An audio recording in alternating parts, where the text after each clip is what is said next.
லேவியராகமம் அதிகாரம் 21.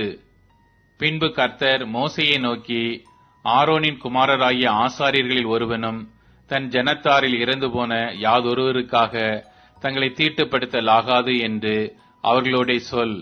தன் தாயும் தன் தகப்பனும் தன் குமாரனும் தன் குமாரத்தியும் தன் சகோதரனும் புருஷனுக்கு வாழ்க்கைப்படாமல் தன்னிடத்தில் இருக்கிற கன்னி யாஸ்திரியான தன் சகோதரியுமாகிய தனக்கு நெருங்கின இனமான இவர்களுடைய சாவுக்காக தீட்டுப்படலாம்.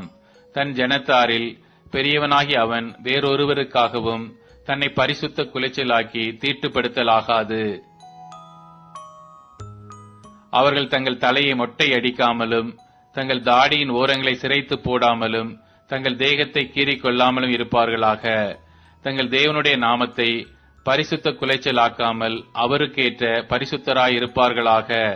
அவர்கள் கர்த்தரின் தகன பலிகளையும் தங்கள் தேவனுடைய அப்பத்தையும் செலுத்துகிறவர்கள் ஆதலால் பரிசுத்தராயிருக்க வேண்டும். அவர்கள் தங்கள் தேவனுக்கு பரிசுத்தமானவர்கள். ஆகையால் வேசியை ஆகிலும் கற்பு குலைந்தவளை ஆகிலும் விவாகம் பண்ணார்களாக. தன் புருஷனாலே தள்ளப்பட்ட ஸ்திரியையும் விவாகம் பண்ணார்களாக. அவன் தேவனுடைய அப்பத்தை செலுத்துகிறபடியால் நீ அவனை பரிசுத்தப்படுத்த வேண்டும்.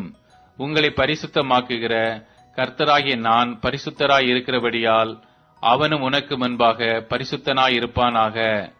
ஆசாரியனுடைய குமாரத்தி வேசித்தனம் பண்ணி தன்னை பரிசுத்த குலைச்சலாக்கினால் அவள் தன் தகப்பனையும் பரிசுத்த குலைச்சலாக்குகிறாள். அவள் அக்கினியிலே சுட்டெரிக்கப்பட கடவள். தன் சகோதரருக்குள்ளே பிரதான ஆசாரியனாக தன் சிரசில் அபிஷேக தைலம் வார்க்கப்பட்டவனும் அவனுக்குரிய வஸ்திரங்களை தரிக்கும்படி பிரதிஷ்டை பண்ணப்பட்டவனுமாய் இருக்கிறவன் எவனோ அவன் தன் பாகையை எடுக்காமலும் தன் வஸ்திரங்களை கிழித்துக் கொள்ளாமலும் பிரேதம் கிடக்கும் இடத்தில் போகாமலும் தன் தகப்பனுக்காகவும் தன் தாய்க்காகவும் தன்னை தீட்டுப்படுத்திக் கொள்ளாமலும் பரிசுத்த ஸ்தலத்திலிருந்து புறப்படாமலும் தன் தேவனுடைய பரிசுத்த ஸ்தலத்தை பரிசுத்த குலைச்சல் ஆக்காமலும் இருப்பானாக.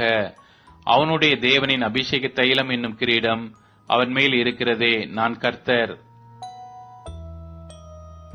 கன்னிகையாய் இருக்கிற பெண்ணை அவன் விவாகம் பண்ண வேண்டும்.